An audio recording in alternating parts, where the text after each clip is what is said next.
Howdy, and welcome to Brandi's Book Stack. For those of you who are wondering where the heck I've been for the past few months, well, it's been kind of a rough time for me and my family. My brother ended up in the hospital and was very, very ill. My job went crazy at the same time, and then I also had to have a semi-serious surgery in between there. So I had to step away from BookTube for a little while just for my mental health. But I am very glad to be back. And so without further ado, let's jump into the stacks and talk about what I did read in the last few months. So I didn't get a lot of reading done for obvious reasons, but I'm still a reader. So I did get through some books. So I'll just go through the list, and we'll start with October, when I had the pleasure to read Lolly Willows by Sylvia Townsend Warner. This is a really interesting book. It sort of starts out with this family that I would say is sort of maybe a more realistic Addams Family kind of idea.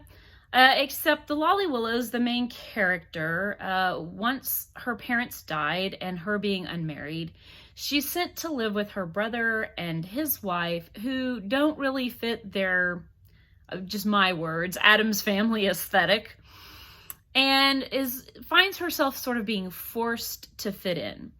Later in her life, she does decide to leave her brother and his wife and their family and go and move out on her own and achieve independence. Later in the book, it takes a hard right turn where she strikes a deal with Satan and decides to become a witch.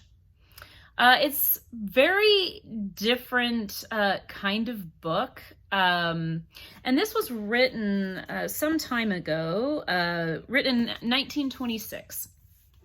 And the ideals in this book are a little different, but it really is at its core sort of a feminist novel where Lolly sort of discovers herself and the way to independence and freedom and how important that is, even if your needs are being met in another way, that there's an importance in non-conforming to what everyone wants you to be and to being your own independent self. And at the time that this takes place, being your own authentic self, regardless of what society wanted you to be, was seen as really morally wrong. And because of that, I think that's why this sort of satanic connection comes in. And it's really kind of done tongue-in-cheek. I really recommend this book. I think it's very interesting. It's got a great feminist heroine.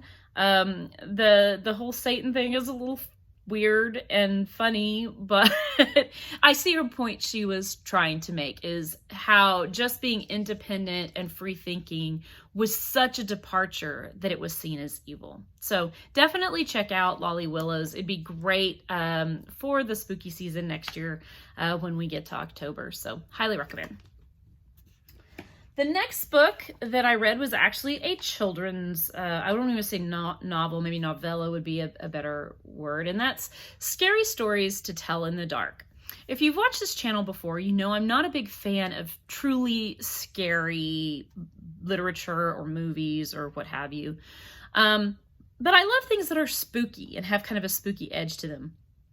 And this collection is for children, but it is a collection of folk tales. Sort of those little spooky stories that we always heard, the one, this particular tale is not in here, but the one I always kind of think of is, pushing the car over the railroad tracks, the people that would put baby powder on the back of their car. And then when they decided to turn around and go look at the back of the car, there's the fingerprints of the supposed dead children that pushed your car over the railroad tracks. It's all that kind of feel. And what's even better is some of the really beautiful illustrations that are in the book. You can see, I bookmarked a few of them. Almost kind of a black and white watercolor effect, which I think is really neat. So this is definitely one to check out as well. It's lighthearted and fun, but still with a bit of a spooky edge. If you're easily scared and weenie like me, I think this is a really fun one. So that's Scary Stories to Tell in the Dark. Moving on to the next book, far departure from the spooky stories, is The Power of Positive Thinking by Norman Vincent Peale. Norman Vincent Peale was a pastor, and most people may know him as being one of the founders of the magazine Guidepost. He kind of had a non-denominational slant. He was a very charismatic speaker. And the reason that I was interested in this book was because I did read Dr. Schuler's books that are in the same vein and use the same school of thought. And I thought, well, I ought to check out the original source. And I will say this book has a lot to offer even in the modern day. It was written in 1950, but a lot of the precepts that you see in this book are similar to like cognitive behavioral therapy that you see from therapists today. So I think it is definitely worth reading. It does come from a very Christian perspective. So there's, lots of discussion about the power of prayer and things like that.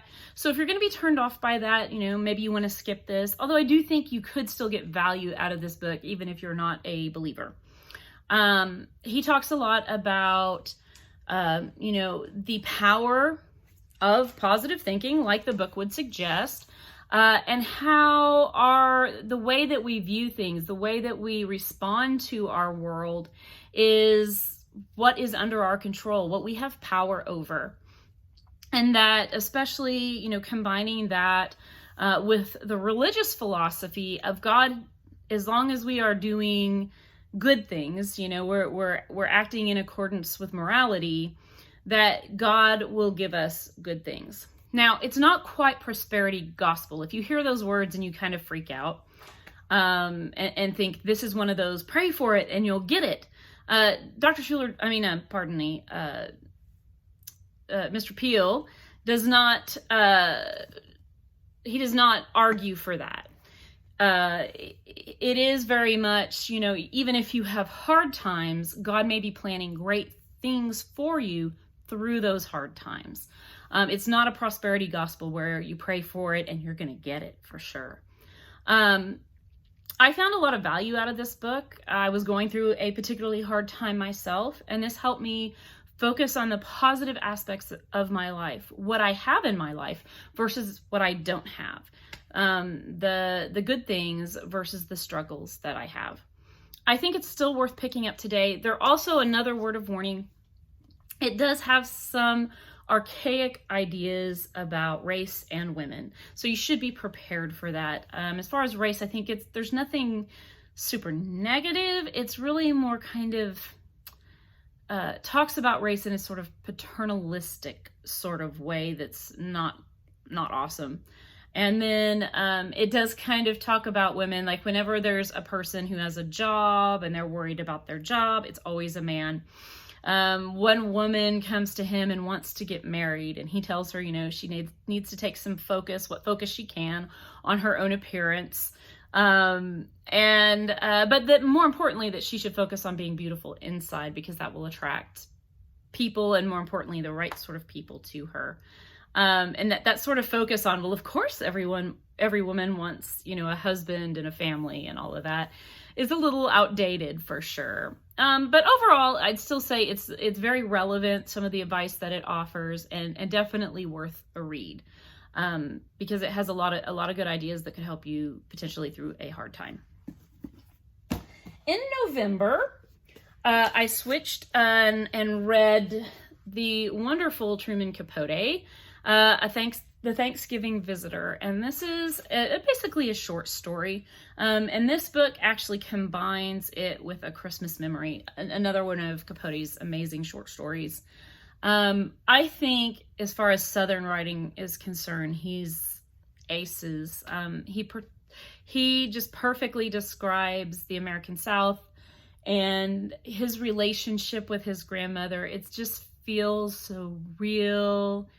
Actually, I'm sorry, with his, I think she was actually his aunt. But it feels so real, and the characters in this book feel so real.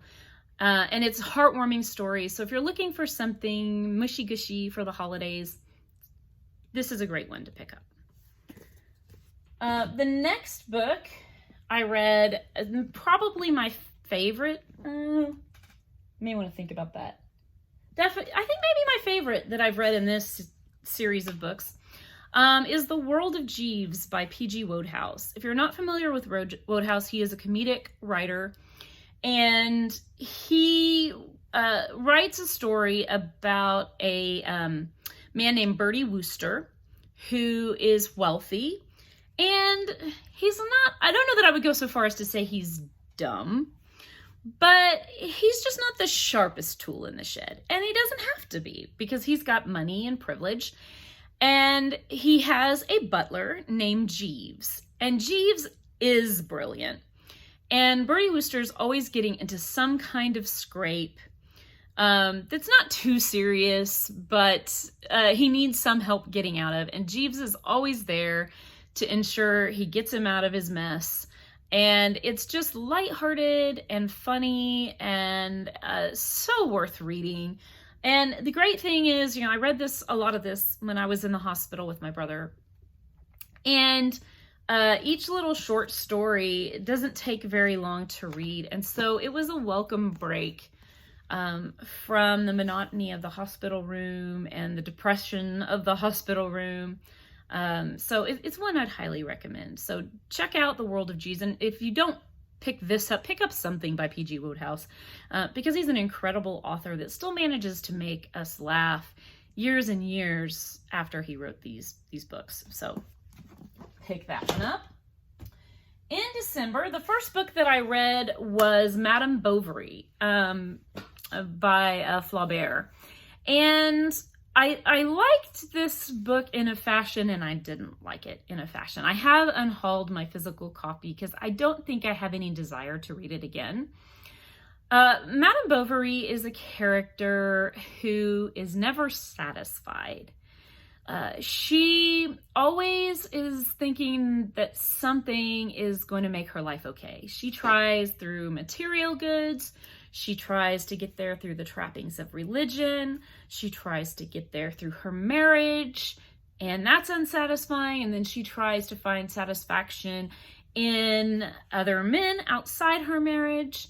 And I think, to me, at least what I took away from Madame Bovary is how we should appreciate what we have and not focus on what we don't have. And maybe that was influenced a lot by reading The Power of Positive Thinking at the same time. But Madame Bovary is just a character who doesn't mind destroying all the lives around her in her search for self-satisfaction that she never achieves. It's a depressing book. That's why I say I probably will not read it again. But I think it's very well written, and the themes in it are very good. And so if you really like that sort of thing, definitely pick it out. And I do think you get value out of this book, even if you don't particularly enjoy reading it. At least that was the experience that I had with Madame Bovary. So that's Madame Bovary by Flaubert. And then the next book, this is Percy Jackson by Rick Riordan. It was a children's novel that is a fictionalized account based on the Greek and Roman gods, and having children with mortals and what becomes of those children in today's modern world. My son asked me to read this. He said he would read The Hobbit if I would read this. Well, I read this back in December, and he's still reading The Hobbit. So, well, hopefully that will continue on. But this book was really, really decent. It's not Shakespeare, but it's definitely not poorly written either. I think I kind of was at a disadvantage with this one because not long before I read this, we saw a stage production, a stage musical of this. So I kind of already knew most of the plot points, and that didn't make it as interesting as I think it would have been if I didn't know it was coming next. Definitely, if you know a child that might be interested in fantasy, I think this is or you want to introduce a child to fantasy, this is a great starting point. I know my son, who's 13, by the way, really loves everything that Rick Riordan writes. He just loves the series. So if you're looking for something to get a youngster into reading, this isn't a bad bet. Also in December, I did read a little bit of the Penguin Book of Christmas Stories, which I got for Christmas, and A Very Irish Christmas. I did not finish either of them, and I didn't really want to keep reading them because we were past the Christmas season, and it seems kind of weird to be reading Christmas stories after Christmas. And one of the things I will say, I did like some of the stories in these collections, but if you're looking for the warm and fuzzy side of Christmas stories, maybe not. Because this is kind of a mixed bag. Some of them are those warm and fuzzy, but then there's some that are kind of your dark, sad Christmas stories. And I don't really understand that. Like, who wants to read dark and sad at Christmas time? Maybe you do, but it's not for me. So just kind of keep that in mind. This book, The Very Irish Christmas, there's a series of these for separate countries. I have one that's a very French Christmas as well. And there's, I think, a couple of others. So those are those Christmas books. And then in January, I read Dante's, got my postie there. I read Dante's Inferno, and I am still in the process of reading the rest of this, the Divine Comedy, so the whole thing. And one of the things I love about this book is the beautiful illustrations by Gustave Doré. I think that's how you say his name. If not, feel free to correct me.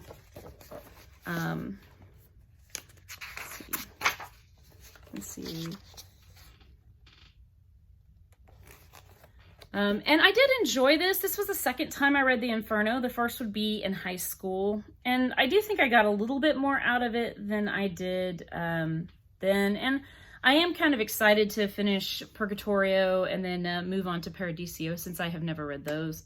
I don't really have much to say on this. I do think it's not one of my favorite works, and the main reason is just because Dante does a lot of allusions to his particular time in Italy, and about the political parties there, and maybe this just sounds uncultured, take it as you will, but I just don't care about Italian politics from Dante's time. It just doesn't interest me. Some people, and I know, he's supposed to be, sort of the father of modern poetry, and so many other authors after him, wanted to emulate him and admired him. I just found a lot of it kind of boring. And then I also feel like there's just something inherently egotistical about someone who feels like they can lay out what hell will be like and who will be there. I think that's a little crazy. Although, to be fair, Dante did live in a time where the Catholic Church was very descriptive in that way. Certain people who committed certain sins, it was a definite by the Catholic Church, you were definitely going to hell. So, you could take that to say, okay, well, maybe he's just drawing from that. But I think there was a lot of personal grudges in the Inferno as well. So, I don't know. I just think there's a little bit of arrogance there that I found not too appealing. And plus, if you don't know the backstory of the Divine Comedy, is that Dante was kind of a creeper.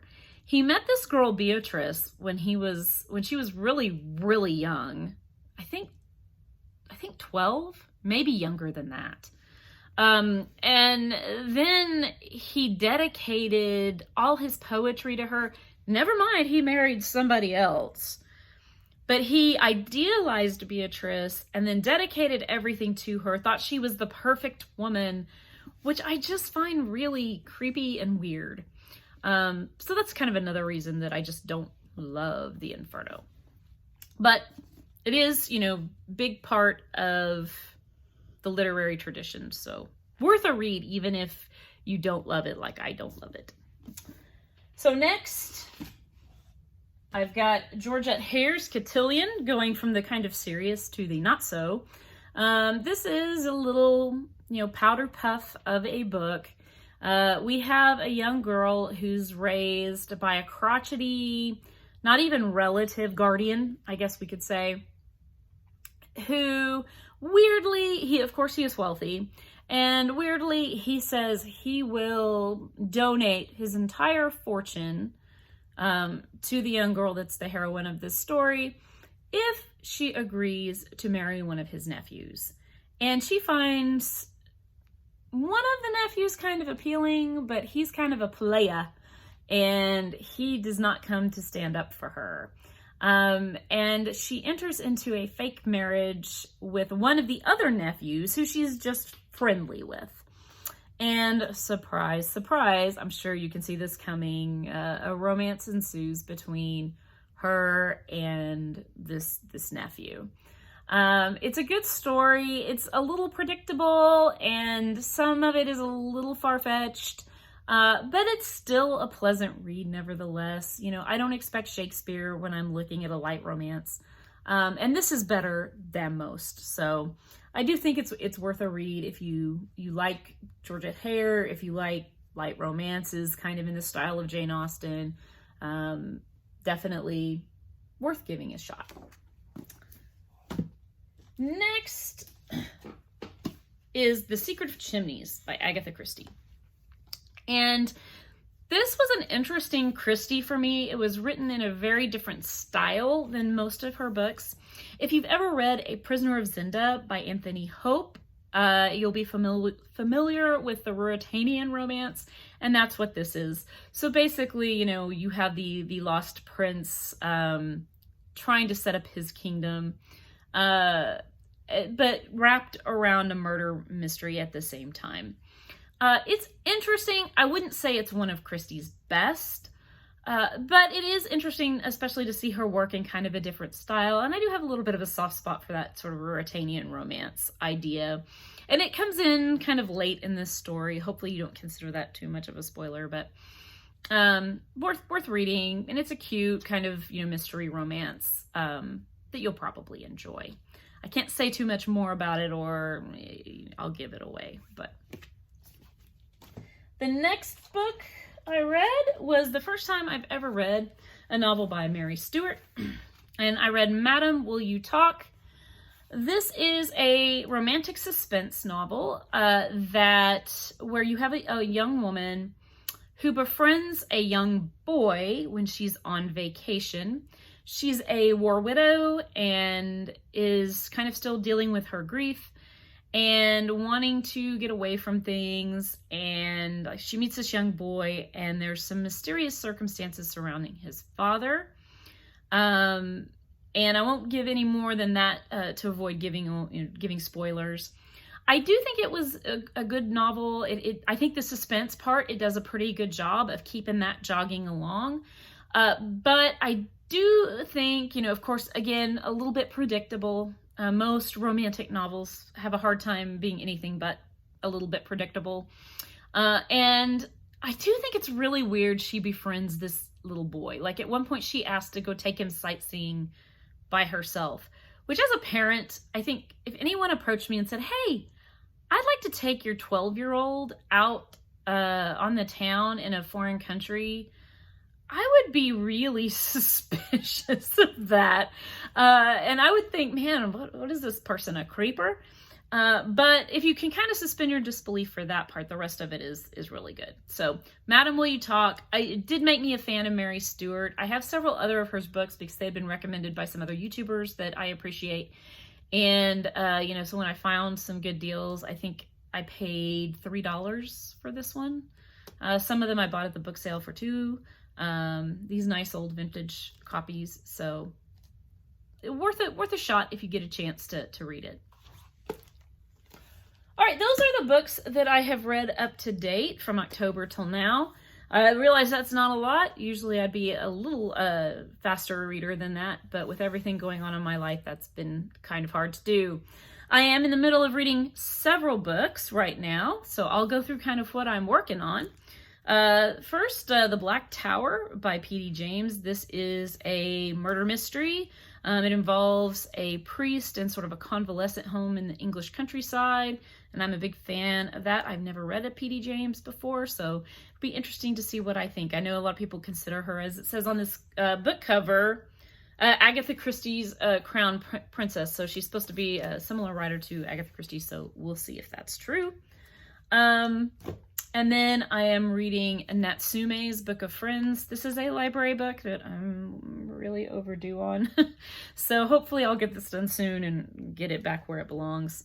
But I'm about halfway through. I've read the first volume and I really enjoyed it. Again, kind of a lighthearted ghost story. Natsume is a young boy who has inherited from his grandmother a book of secrets, but he calls it the Book of Friends, that has a bunch of yokai imprisoned in the book, that he knows their real name, and so and he can free them. And so it's basically this main character going around and freeing all these yokai, or spirits. It would be what we'd probably call them here. The next book, I actually was hoping to finish this in February, and just because of my work schedule, I couldn't do it. And this is really cool. I bought this at a half-price book for $5. And it's called St. Valentine's Day, also known as The Fair Maid of Perth. And the coolest thing about this book is it had this interesting book plate in the front. And you can see this says William H. Ludlow. And just kind of on a whim, I decided I'm going to look up William H. Ludlow and see, is that anyone important? Because it's kind of interesting because the book plate looked kind of old. And William H. Ludlow was the Speaker of the New York Assembly in the 1800s when this book would have been actually written in a new novel. So I think that's kind of cool. Maybe it's not really him. Maybe it was a different William H. Ludlow, but it's kind of a cool thought to think I got a book that was once owned by the Speaker of the New York Assembly for $5 at my local half price. The book itself, so far, we're following sort of this young woman and her father. And the young woman, of course, is very beautiful and has a lot of men that are interested in her, included a member of the aristocracy and a man who is an armorer and the local apprentice that lives in their house. And it's sort of the interactions between those people. That's as far as I've got, so I'll let you know when I finished it. And then the next one is a reread for me. Because my son is reading The Hobbit, I couldn't resist. I had to start reading The Hobbit as well. I'm about halfway through that. At my local Friends of the Library sale that happens once a year here in Oklahoma, I picked up this book, The Wicked Day by Mary Stewart, and I just barely started it, but I'll probably be reading that as well. I love our Friends of the Library book sale, so I'll probably do a separate video for a book haul as to what I got at that book sale. Finally, I got Siegfried and the Twilight of the Gods, libretto from Richard Wagner's opera. And I mainly got this again for illustrations because it has some beautiful illustrations in it. The illustrator is, let me make sure before it is in here somewhere. Arthur Rackham is the illustrator. And so like that's one of the examples of his illustrations. Let's see. This is one of his illustrations. Just a really beautiful sort of fantasy style. And here's one. And this was, Tolkien based a lot of his Lord of the Rings series on these operas. So I thought that was kind of cool, and it wasn't that expensive. It was pricier than I normally get. I want to say like $15 or something like that, but I really thought it was cool, so I picked that up. So that's what I'm reading on currently. So what are you reading currently? Any great finds that you have lately? Anything particularly for spring, which is coming upon us soon? Let me know in the comments down below. And always, don't forget to like, subscribe, and click that bell. Bye.